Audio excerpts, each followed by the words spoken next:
तुमच्यापैकी? ओके. कुठल्या विषयावरती आपण मनन करत आहोत? मागच्या रविवारी कुठल्या विषयावरती तुम्ही मनन केलं? कुठल्या वचनावरती? काय विषय होता? काही कोणी सांगेल?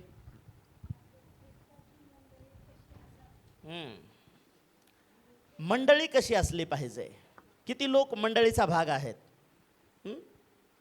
मंडळी मंडळी काय आहे? मागच्या रविवारी मी तुम्हाला सांगितलं मंडळी काय आहे. मंडळी हा येशू ख्रिस्तावर विश्वास ठेवणाऱ्या आणि एकत्र येऊन परमेश्वराची भक्ती करणाऱ्या, वचनाची सेवा करणाऱ्या आणि वचनाची भाकर मोडणाऱ्या आणि जगातून वेगळे करून ख्रिस्तासाठी निवडलेल्या लोकांचा समुदाय म्हणजे मंडळी आहे. हालेलुया. दुसरी गोष्ट, मंडळी म्हणजे काय आहे? तर मंडळी म्हणजे मंडळी हे ख्रिस्ताचं शरीर आहे. मंडळी म्हणजे काय? आम्ही वैयक्तिक रीतीने त्याच्या शरीराचे अवयव आहोत. आणि मंडळीला बांधणारा कोण आहे? तर मंडळीचा बांधणारा प्रभू येशू ख्रिस्त आहे. मुख्य कोनशिला, मुख्य पाया प्रभू येशू आहे.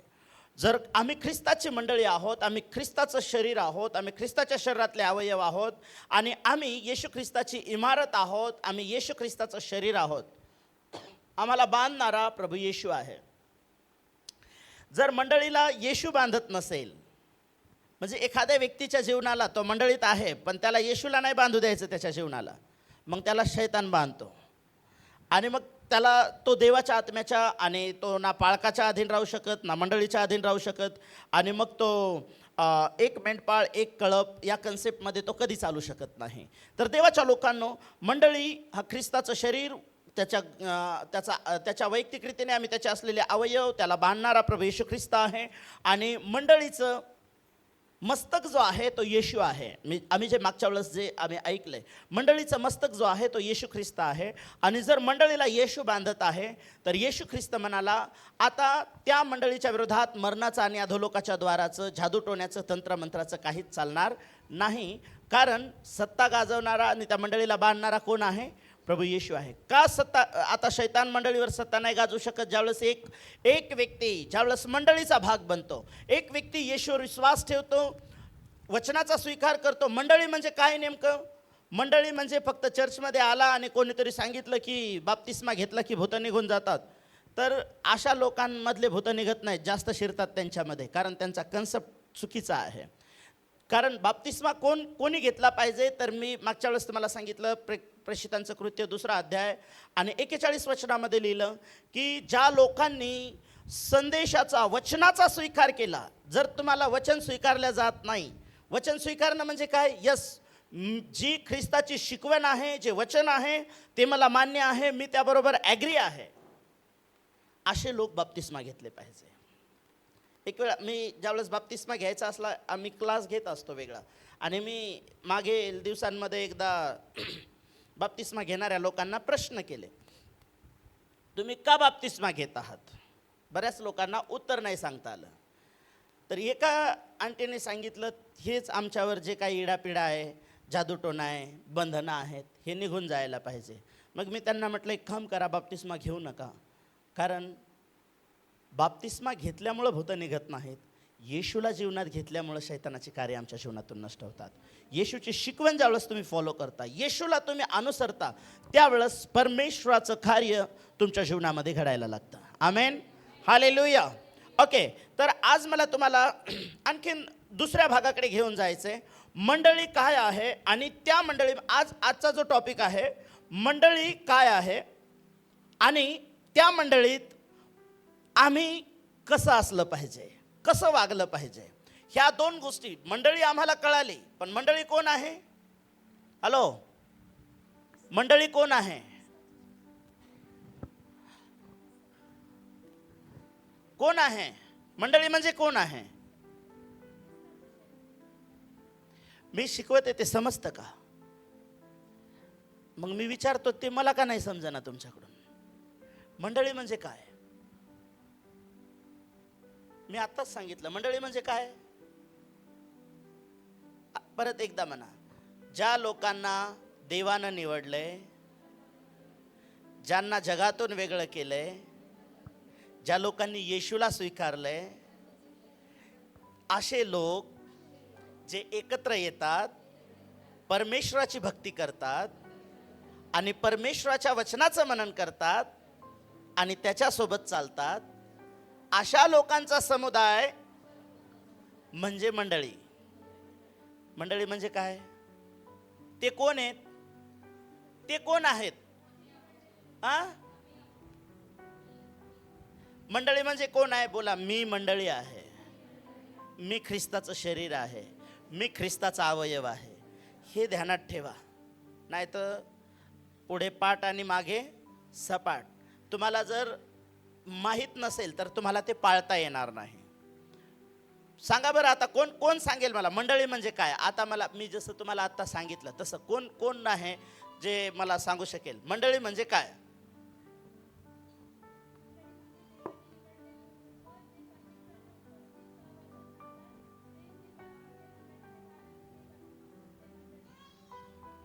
ऐकलं? ओके, टाळ्या वाजवा त्या ताईंसाठी. मला माहित आहे तुम्हाला सगळ्यांना ते कळालं, पण माझं चुकलं तर आता त्यांना काही मी मार्क दिले का? त्यांना काही ट्रॉफी दिली का? तुम्हाला पण भेटणार होती का? नव्हती भेटणार ना. मग सांगायला काय प्रॉब्लेम होता? हालेलुया. ओके, या देवाच्या वचनाकडे जाऊया. ऐका, मंडळी काय आहे आणि मंडळीमध्ये आम्ही कसं असलं पाहिजे. जर तुम्हाला मंडळी समजली, मंडळी कोण आहे? आता सांगा, कोण आहे? बोला, मी आहे. मंडळीचं मस्तक कोण आहे? येशू आहे. मी इथे कशासाठी आलेला आहे? इथे कशासाठी आलात तुम्ही? येशूला भेटण्यासाठी. मी असं सांगितलं का तुम्हाला भेटायला आलात येशूला? इथं कशासाठी येतो आपण? ख्रिस्ताची भक्ती करण्यासाठी, ख्रिस्ताची सहभागिता घेण्यासाठी, वचन ऐकण्यासाठी, वचनावर मनन करण्यासाठी. एवढ्या गोष्टीसाठीच येता ना इथे? बस, मग तेवढंच करायचं मंडळीमध्ये. हालेलुया. ओके, आता मंडळी, आम्ही मंडळी आहोत. आणखीन दुसरा जो कन्सेप्ट आहे, ऐका. पहिले तिमोथेचं पुस्तक 3 अध्याय आणि 15 वचन. मंडळी काय आहे आणि आम्ही मंडळीत आम्ही कसं असावं ही देवाची इच्छा आहे. कारण आम्ही मंडळी म्हणजेच आम्ही येशूनं निवडलेले, वेगळे केलेले, देवाची भक्ती, आराधना आणि वचनाला पालन करणारा समुदाय म्हणजे येशूची मंडळी आहे. ओके, किती लोकांकडे बायबल आहे? ओके, जर तुमच्याकडे बायबल आहे, उघडा बायबल.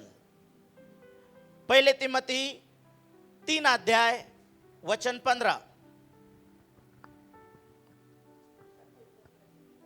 तरी पण मला उशीर लागल्यास सत्याचा स्तंभ व पाया अशी जी जिवंत देवाची मंडळी आहे. या ठिकाणी पाऊल म्हणतो, मला उशीर लागल्यास, पुढं काय? सत्याचा स्तंभ व पाया, सत्याचा स्तंभ व पाया अशी जी जिवंत देवाची मंडळी आहे, तिच्यामध्ये म्हणजे देवाच्या घरामध्ये. मंडळी म्हणजे काय आहे? देवाचं घर आहे.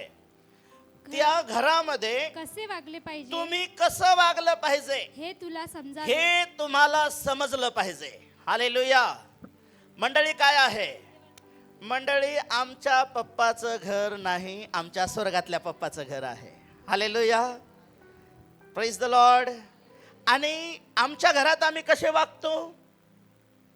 तुमच्या घरात तुम्हाला पाहिजे तसं वागायला तुम्ही तुमचे स्वतंत्र आहात. परंतु जर देवाचे लोक या नात्याने जर तुम्ही मंडळीत कसे आहात त्याच्यावरून थोडा गेज काढता येतो. परिवारात आम्ही कसे असणार आहोत. पण तो परिवारामध्ये देखील आम्ही देवाचे लोक या नात्यानं आम्ही ज्यावेळेस देवाच्या वचनाला फॉलो करायला लागतं, तर आमच्या घरामध्ये देखील आम्ही असे वागणार की ज्यावेळेस बाहेरचे लोक आमच्या परिवाराकडे, घराकडे पाहणार, त्यावेळेस ते देखील देवाचा गौरव करणार. आमेन. कारण एक व्यक्ती ज्यावेळेस मंडळीचा भाग बनतो, एक व्यक्ती ज्यावेळेस येशू ख्रिस्तावर विश्वास ठेवतो, बाप्तिस्मा घेतो, येशूच्या मागे चालायला लागतो, तर 2 कोरिंथीयराचं पत्र 5 अध्याय आणि 17 वचन आम्हाला काय सांगतं की पहा, त्या व्यक्तीच्या जीवनामध्ये जुनं जे होतं ते निघून गेलेलं आहे, आता सर्व काही नवीन झालेलं आहे आणि जो कोणी येशू ख्रिस्ताच्या ठायी आहे तो नवीन उत्पत्ती आहे. आमेन. हालेलुया. ज्या दिवशी तुम्ही येशूवर विश्वास ठेवला त्या दिवशी फर्स्ट काय झालं या वचनानुसार तुमच्या जीवनामध्ये? दुसरे करिंथकराचं पत्र 5वा अध्याय आणि 17वं वचन वाचा. काय काय झालेलं आहे त्या वचनामध्ये? तुम्ही येशूच्या मागे चालायला लागलात त्यावेळेस तुमच्या जीवनात हे घडलंय का? जर कोणी ख्रिस्ताच्या ठायी आहे तर तो नवी उत्पत्ती आहे. काय झालंय नेमकं तुमच्यामध्ये? काय काय काय होऊन गेलंय? जुनं ते वाचा वाचा. जुनं ते होऊन आणि आता काय झालंय? आता पहा सर्व काही नवीन झालंय. काय नवीन झालंय आणि काय काय जुनं गेलंय? आता जरा थोडं मी तुम्हाला एका वचनाकडे घेऊन जातो. मी माझ्या यादीतलं वचन नाही आहे. कलसीकराचं पत्र 3रा अध्याय. जुनं काय गेलं आणि काय नवीन झालंय ख्रिस्त आमच्या जीवनात आलाय तर. कलसे 3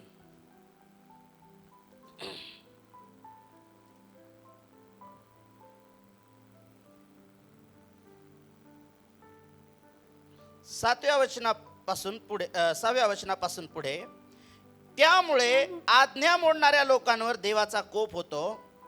तुम्ही पूर्वी त्या वासनांमध्ये जगत होता. पूर्वी म्हणजे जुनं ते होऊन गेलं. नेमकं काय काय होऊन गेलं याच्यातलं ऐका, वचन मिळालं तुम्हाला? मी वाचतोय. आता तुमच्यातलं काय काय होऊन गेलंय, संपलंय आणि अजून काय काय बॅलन्समध्ये आहे तुमच्यामध्ये ते जरा सर्च करा. तुम्ही पूर्वी त्या वासनांमध्ये जगत होता तेव्हा त्यामध्ये तुम्ही चालत होता. परंतु आता क्रोध, संताप, ऐका काय काय आहे? क्रोध, संताप, दुष्टपणा, निंदा व मुखाने शिवीगाळी करणे ही सर्व आपणापासून दूर करा. एकमेकांबरोबर लबाडी करू नका, कारण तुम्ही जुन्या मनुष्याला त्याच्या कृतीसहित काढून टाकले आहे आणि जो नवा मनुष्य आपल्या निर्माणकर्त्याच्या प्रतिरूपाप्रमाणे पूर्ण ज्ञानात नवा केला जात आहे त्याला तुम्ही धारण केले आहे. यात हेलेनी व यहुदी, सुनता झालेला व न झालेला, बरोबर व स्कुती, दास व स्वतंत्र हा भेदच नाही, तर ख्रिस्त सर्व काही आहे. तेव्हा तुम्ही देवाचे पवित्र व प्रिय निवडलेले लोक आहात, म्हणून करुणायुक्त हृदय. आता 12 पासून पुढे वाचल्याच्या नंतर नवीन काय झालं आणि जुनं काय होतं तुमच्यामध्ये? काय काय काय 8व्या वचनामध्ये कशा कशाची यादी, काय काय गोष्टी येतात? क्रोध, संताप, दुष्टपणा, निंदा, शिवीगाळी ही आपणापासून दूर करा. ही कोणाची प्रॉपर्टी आहे? त्या जुन्या माणसाची प्रॉपर्टी आहे. अजून पार्टनरशिप आहे का तुमची त्याच्यासोबत? तळपायची आग मस्तकात गेले की जिभेवर शिव्या येतात का अजून? इथून पुढे बाप्तिस्मा घेताना नाक आणि तोंड कोणाचंच दाबायचं नाही, त्याचं तोंड पण उघडं ठेवायचं. जिभेचा पण बाप्तिस्मा झाला पाहिजे लोकांच्या. हालेलुया. एका पास्टरांनी सांगितलं लोकांना बाप्तिस्मा देताना त्यांचं तोंड उघडं ठेवा आणि त्यांच्या खिशातली पर्स बाहेर काढून ठेवू देऊ नका त्यांना. त्याचा पण बाप्तिस्मा झाला पाहिजे, म्हणजे पैशाच्या द्वारे देखील ते लोक देवासोबत विश्वासू राहिले पाहिजे. हालेलुया. त्यांची जीभ देखील व्यवस्थित प्रभूचा गौरव करणारी जीभ असली पाहिजे. जर चर्चला जाणारे लोक जर जगातल्या लोकांसारखे शिवीगाळी करणारे आहेत तर जगातल्या लोकांसारखं अग्नीत जळायचं आहे का? नरकात जायसाठी प्रभूने आम्हाला निवडलंय का? जर स्वर्गात चालले तर आमचा स्वर्गातला देव जसा आहे तशा प्रकारे बनण्याचा प्रयत्न करा. आम्ही जुना मनुष्य 2 करिंथ 5:17 प्रमाणे जुनं होऊन गेलंय ना. काय होतं जुनं? या जुन्या मनुष्याच्या या सगळ्या गोष्टी होत्या. राग, द्वेष, ह्या सगळ्या ज्या गोष्टी आहेत. शिवीगाळी करणं, निंदा करणं. निंदा म्हणजे काय? निंदा म्हणजे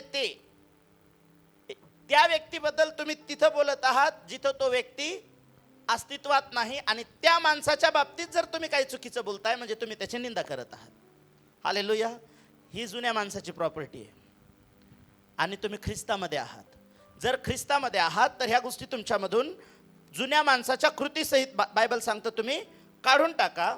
आणि मग 12व्या वचनापासून तुम्ही देवाची प्रिय व निवडलेले लोक आहात, म्हणून नवीन मनुष्याच्या द्वारे नवीन काय झालंय तुमच्यामध्ये? काय काय आलेलं आहे? इथं लिहिलं, करुणामय हृदय, ममता, सौम्यता, लीनता, सहनशीलता धारण करा. एकमेकांचं सहन करा आणि कोणाविरुद्ध कोणाचे काही गऱ्हाणे असल्यास आपसात क्षमा करा. प्रभूने तुम्हाला क्षमा केली तशी तुम्ही क्षमा करा. पूर्णता करणारे बंधन अशी जी प्रीती या सर्वांवर धारण करा. ख्रिस्ताची शांती तुमच्या अंतःकरणात राज्य करो. काय राज्य करायला पाहिजे तुमच्या अंतःकरणामध्ये? तुमच्या अंतःकरणात राज्य कोणाचं असलं पाहिजे? ख्रिस्ताच्या शांतीचं. ख्रिस्ताच्या शांतीचं राज्य करायचं असेल तर काय करावं लागेल? बायबल आम्हाला सांगतं की तुम्हाला तुमच्याकडे करुणामय हृदय असलं पाहिजे. तुमच्यामध्ये ममता नवीन माणसामध्ये आहे. म्हणजे हे कोणामध्ये आहे? प्रभू येशू ख्रिस्तामध्ये आहे. कारण मत्ती 5 अध्याय मी वाचतो, तिथं लिहिलं, दया करणारे ते धन्य, कारण त्यांच्यावर दया केल्या जाईल. आणि आणखीन या ठिकाणामध्ये ज्या कोणाविरुद्ध कोणाचं, मंडळीच्या बाबतीत त्या गोष्टी लिहिलेल्या आहेत. जर पूर्वी आम्ही कोणाबद्दल काही असलं तर आम्ही ते पोटात ठेवणार किंवा आम्ही कटुत्व बाळगणार. पण बायबल सांगतं आपसात तुम्ही क्षमा करा. कशी क्षमा करा? जशी प्रभूने तुम्हाला क्षमा केली. किती लोक म्हणतात मला प्रभूमध्ये क्षमा मिळालेली आहे? आणि कशी मिळाली? आम्ही किती लोकांना प्रभूची प्रार्थना येते? प्रभूच्या प्रार्थनेमध्ये काय म्हणतो आपण? हे आमच्या स्वर्गातील बापा, तुझं नाव पवित्र मानलं जावं, तुझं राज्य येवो, जसं स्वर्गात तसं पृथ्वीवर तुझ्या इच्छेप्रमाणे हो. जसे आम्ही आमच्या अपराध्यांना क्षमा केली आहे किंवा करतोय, तशीच आमच्या अपराधांची आम्हाला क्षमा कर. कशी? दररोज सांगताना तुम्ही प्रभूला, जसं आपलं चर्च संपलं, एखाद्या वेळेस मला कधी कधी ध्यान नाही राहत प्रभूची प्रार्थना करण्याचं, कोणी ना कोणी येऊन सांगतं आज आपली प्रभूची प्रार्थना राहिली. म्हणजे किती सिरियस आहोत आपण प्रभूच्या प्रार्थनेबद्दल. पण जर तुम्ही प्रभूच्या प्रार्थनेबद्दल सिरियस आहात तर काय त्याच्यातलं वचन पाळण्याबद्दल तुम्ही सिरियस आहात? काय सांगतं तिथं प्रभूचं वचन? जशी आमच्या अपराधांना आम्ही क्षमा केली, सेम प्रभू तसेच. म्हणजे जर माझा कोणी अपराध केलाय त्याच्याबद्दल माझ्यामध्ये जर थोडंफार काही आहे, तुझ्याकडे पण ठेव माझं काही. एवढा सिंपल अर्थ आहे त्याचा. आणि म्हणून बायबल सांगतं आपसात क्षमा करा. कशी? जशी ख्रिस्ताने केली. कशी केली आम्हाला ख्रिस्तानं क्षमा? ख्रिस्तानं तुम्हाला क्षमा कशी केली? तुम्ही फार जंगलात गेले, एका पायावर उभे राहिले, अनवाणी पायानं उन्हात आणत चाललेत, आणि खूप कष्ट घेतले तुम्ही, आणि मग येशूला तुमची दया आली. बायबल काय सांगतं आम्हाला? रोमकाराच्या 5व्या अध्यायामध्ये, आम्ही पापी असतानाच ख्रिस्त आमच्या पापासाठी क्रुसावर मरण पावला. कधी? तुम्ही पापी असताना. येशूने तुम्हाला पापी असताना तुम्हाला जवळ घेतलं. तुम्ही येशूवर विश्वास ठेवला, येशूकडे तुम्ही पश्चाताप केला, आणि येशूने त्याच्या रक्ताने तुम्हाला शुद्ध केलं, तुमच्या पापांची क्षमा केली. आणि कशी केली माहित आहे? यशायाचं पुस्तक 1 अध्याय 18 वचनामध्ये लिहिलं,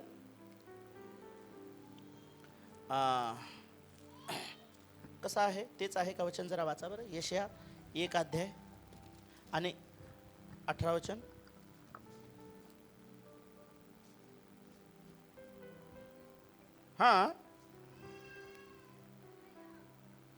आपण बुद्धिवाद करू, तुमची पातके तुमची पापे लाखेसारखी लाल असली तरी मी बर्फासारखी पांढरी करीन. ती किरमिजी सारखी तांबडी असली तरी ती लोकरीप्रमाणे शुभ्र होतील. Praise the Lord. कसे होते आमचे पाप? तांबडे आणि लाल होते, किरमिजी सारखे होते, लाखेप्रमाणे होते. काय केलं तुम्ही? येशूकडे म्हटलं प्रभू मला क्षमा कर. तुम्हाला आठवतं एक माणूस होता, त्याला काही सावकाराचं देणं होतं राजाचं. त्याला पकडून नेलं आणि त्याला सांगितलं चल सगळी देणी तू द्यावं लागणार तुला. त्यानं खूप गयावया केली, प्लीज मला सांभाळून घ्या, मी तुमची दमडीनं दमडी फेडील. आणि त्याच्याजवळ द्यायला काहीच नव्हतं. पण राजा उद्धार होता आणि राजा म्हणाला ठीक आहे जा, तुझे सगळं क्षमा केलं. आणि तो बाहेर आला. बाहेर आल्याच्या नंतर याला 500 मुद्रांची क्षमा मिळाली. आणि बाहेर आल्याच्या नंतर एका मित्राकडून त्याला 100 रुपये नाहीत. किती? त्याला लगेच दिसल्याच्या नंतर चल कधी देणार? माझे कॉलर पकडून कधी देणार? मित्रा या महिन्यात माझी खूप अडचण आहे, प्लीज मला सांभाळून घे, मी तुझं देऊन टाकतो. नाही, त्यानं कॉलरहून गळा दाबायला लागला, त्याचा खाली पाडला त्याला. आणि जे शिपाई तिथं होते ना, जिथे हा रडत होता, आणि रडत असताना त्या ठिकाणामध्ये याची क्षमा झाली, तर त्या क्षमेला तो विसरला आणि याला तो 100 रुपयासाठी मारायला लागला. ते शिपाई आत गेले, राजाला सांगितलं. ते दुष्टदास त्यानं बघा त्याला एवढी क्षमा मिळाली पण तो एवढ्याची क्षमा नाही करू शकला. राजाला फार राग आला, त्याला बोलवून आणा आतमध्ये. आणि आता याला, याच्या लेकरांना, याच्या पत्नीला आतमध्ये टाका, दमडीनं दमडी फेडेपर्यंत याला सोडायचं नाही. देवाच्या लोकांना, आम्हाला क्षमा कशी मिळाली? जुनं काय निघून गेलं आमच्यातलं, नवीन काय ॲड झालं आमच्यामध्ये? आणि आम्ही कोण आहोत? आम्ही ख्रिस्ताची मंडळी आहोत. मंडळी काय आहे? सत्याचा स्तंभ आहे. कशाचा स्तंभ आहे मंडळी? मंडळी हा सत्याचा स्तंभ आहे. मंडळी हे ख्रिस्ताचं घर आहे. आणि जसं आम्ही तिमथ्याच्या पत्रामध्ये पहिले तिमथी किती अध्याय, 3 अध्यायचं 15 वचनामध्ये आम्ही वाचलं. काय आहे त्या ठिकाणामध्ये? की ख्रिस्ताची सत्याचा स्तंभ, जे देवाचं घर असलेली जी मंडळी आहे, त्या देवाच्या घरात कसं वागलं पाहिजे हे तुम्ही शिकलं पाहिजे. आणि आम्हाला कसं शिकायला मिळेल? आम्हाला देवाच्या घरात कसं वागायचं ते कोण शिकवणार आम्हाला? हॅलो, ऐकताय? कोण शिकवणार आम्हाला?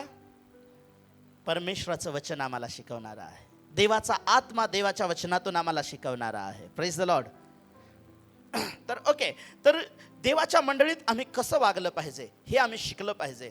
तर मंडळी या नात्याने आम्ही ख्रिस्ताचं शरीर आहोत. आम्ही वेगळ्या केल्या गेलेलं आहोत. जुनं ते होऊन गेले.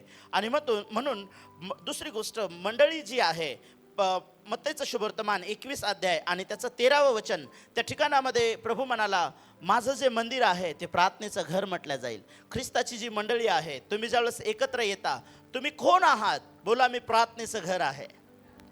मंडळी काय आहे? इथे चर्चमध्ये आल्याच्या नंतर काय असलं पाहिजे? कशासाठी आलं पाहिजे? आम्ही या ठिकाणात येऊन काय केलं पाहिजे? ज्यावेळेस शलोमोन राजाने ज्यावेळेस मंदिराची उभारणी केली आणि मंदिराचं समर्पण केलं, त्यावेळेस त्याने काय प्रार्थना केली माहीत आहे? देवा, तुझे लोक तुझ्या मार्गापासून प्रवृत्त होतील, तुझा मार्ग सोडून भ्रष्ट होतील, ते गुलामीत जातील, ते आणि मग त्यांना कळेल की आम्ही देवाचा मार्ग सोडलाय. त्यावेळेस ते पुन्हा या मंदिराकडे येतील आणि या मंदिराकडे हात उभारून प्रार्थना तुझ्याकडे करतील. त्यावेळेस स्वर्गातून तू त्यांची प्रार्थना कान देऊन ऐक आणि तुझा हात स्वर्गातून त्यांच्यासाठी लांब कर आणि त्यांच्या अपराधांची क्षमा कर. म्हणजे मंदिर कशासाठी बनवलं होतं? मंदिर प्रार्थनेसाठी बनवलेलं आहे. जुन्या करारामध्ये मंदिर कशासाठी होतं? आपली अर्पणं देवाला अर्पण करण्यासाठी होते. आपल्या पापाचं प्रायश्चित्त, जे कोकऱ्याचं रक्त त्या ठिकाणामध्ये याजकाच्या द्वारे शिडकल्या जायचं, पापाचं प्रायश्चित्तासाठी ते मंदिर होतं. मंदिर कशासाठी होतं? आपल्या उपकार स्तुतीच्या भेटी चढवण्यासाठी ते देवाचं मंदिर होतं. आज आम्ही देवाच्या मंदिरामध्ये काय केलं पाहिजे? देवाचं मंदिर म्हणजे देवाचं घर जे आहे ते कशाचं घर आहे? बोला, देवाचं घर प्रार्थनेचं घर आहे.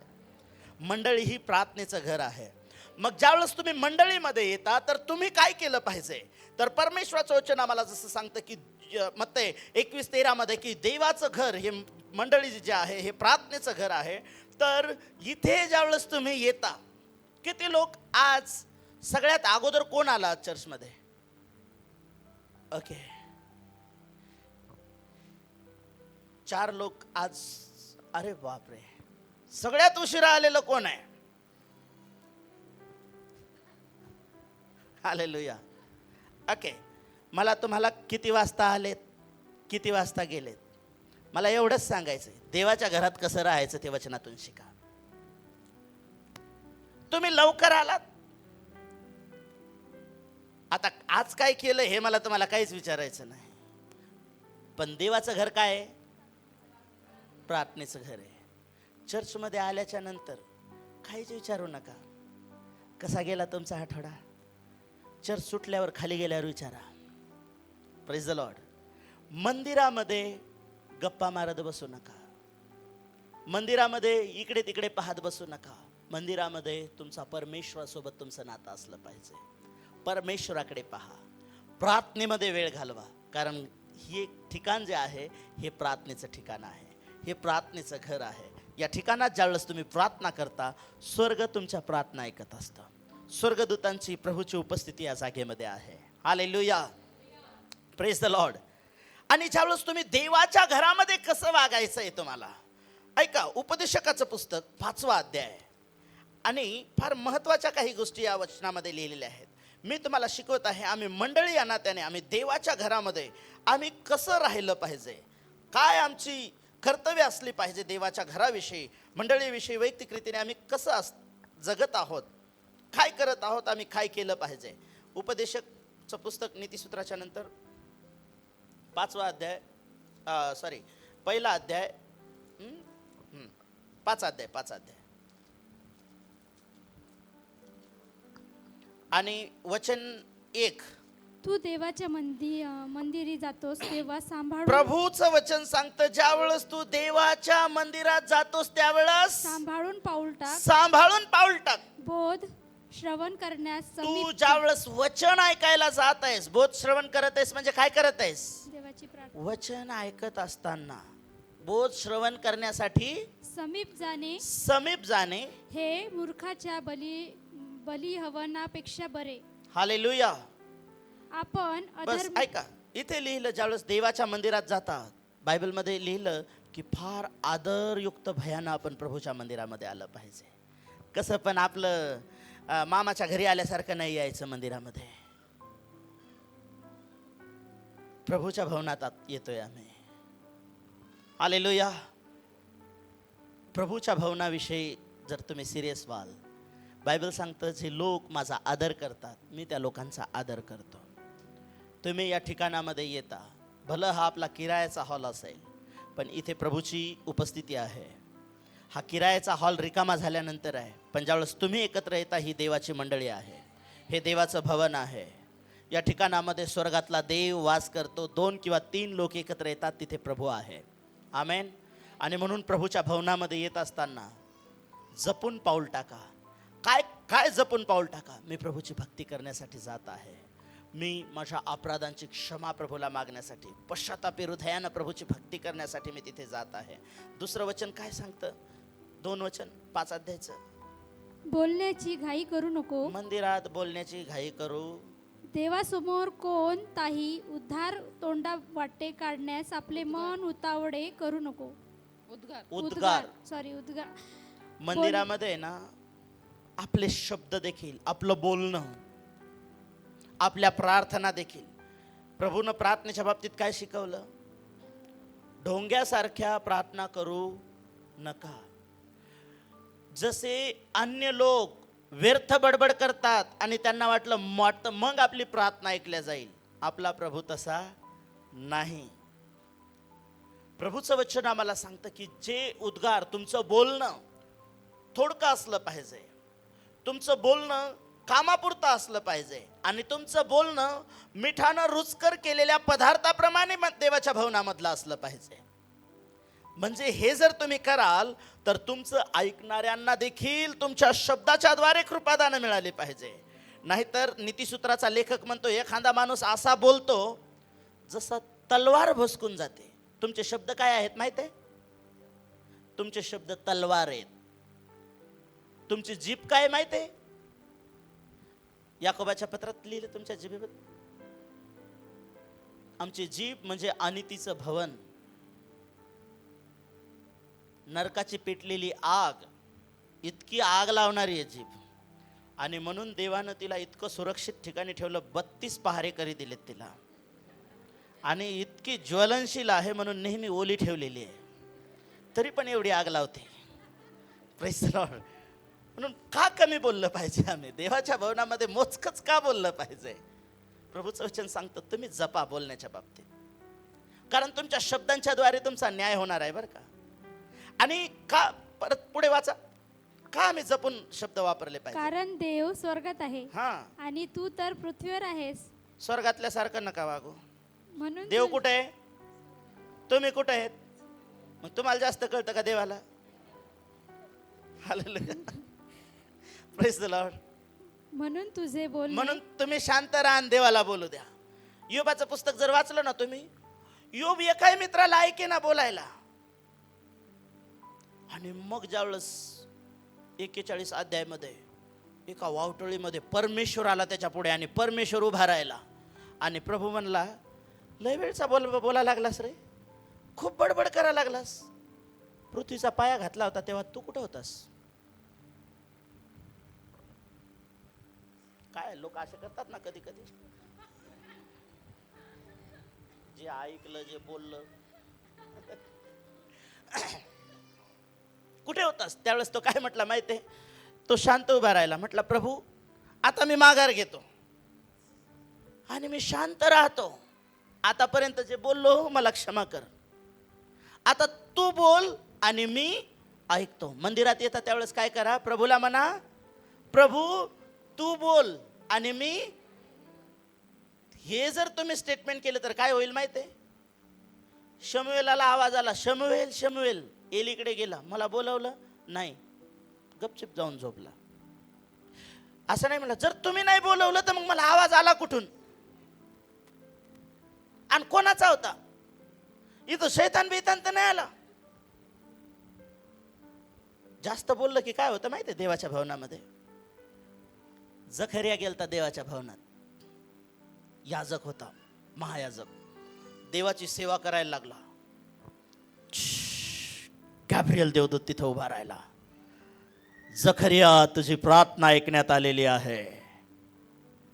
तुझी पत्नी गरोदर राहणार आहे आणि त्याचं नाव तुला योहान ठेवायचं आहे. तो म्हणायला लागला, असं कुठं होत असतं का? माझी पत्नी किती म्हातारी झालेली आहे. का आवाज कमी केला रे? काय का माझी पत्नी किती म्हातारी झालेली आहे. तो म्हणायला लागला, अरे मी देवापुढे उभा राहणार आहे. मला देवानं संदेश घेऊन तुझ्याकडे पाठवलं, तू संशय धरतोस. एक काम करतो, तुला नाव ठेवायच्या दिवशीच तुझं तोंड उघडतो. पोराचं नाव ठेवायच्या दिवशी 9 महिने 9 दिवस जखरिया मुक्का राहिला. मंदिरात जास्त का नाही बोलायचं? मंडळीमध्ये कसं नीट राहायचं? काय रिझन आहे? बऱ्याच वेळेला आम्ही जास्त बोलतो ना. नीतिसूत्राच्या पुस्तकात लिहिलं, वाचाळता आली की पापाला तोटा नाही. आणि माणसाचं तोंड जे आहे ते चापटीला आमंत्रण देणारं आहे. हालेलुया. मी बऱ्याच घरातले भांडणं पाहिले. मी खेडेगावातला माणूस आहे.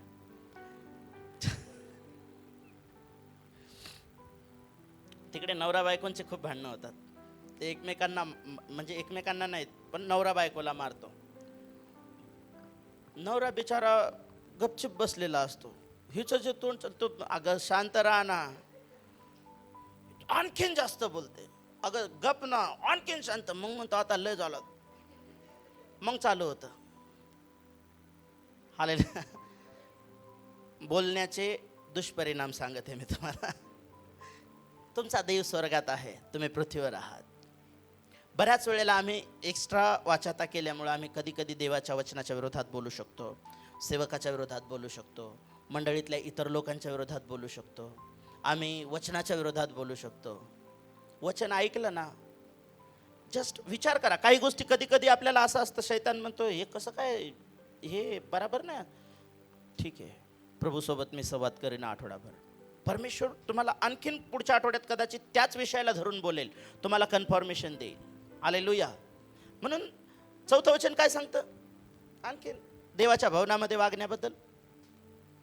तू देवाला नवस केला, तू देवाला नवस केलास असल्यास तो फेडण्यास विलंब करू नको. फेडायला विलंब करू नको. नको. कारण देव मूर्खावर प्रसन्न होत नसतो. देव मूर्खावर प्रसन्न होत नसतो. इथे लिहिलं, जे काही तुम्ही परमेश्वराला कबूल केलंय, नवस केले देवाच्या भवनामध्ये. तुम्हाला माहित आहे, हन्ना देवाच्या मंदिरात गेली आणि काय म्हटली, प्रभू मला एक लेकरू दे, मी ते तुला देऊन टाकेल. ती ही नाही म्हटली, हे दिलं की मला परत दुसरं दे म्हणून, मला संतती दे. ते मला दिलं की मी तुला आजीवन तुझ्यासाठी देऊन टाकेल. ते लेकरू झाल्याच्या नंतर तिला ते देवाला द्यायला किती जड गेलं असेल, पण दूध तुटेपर्यंत तिनं स्वतःजवळ ठेवलं आणि त्याला जाऊन तिनं देवाच्या भवनामध्ये अर्पण केलं, समर्पण करून टाकलं.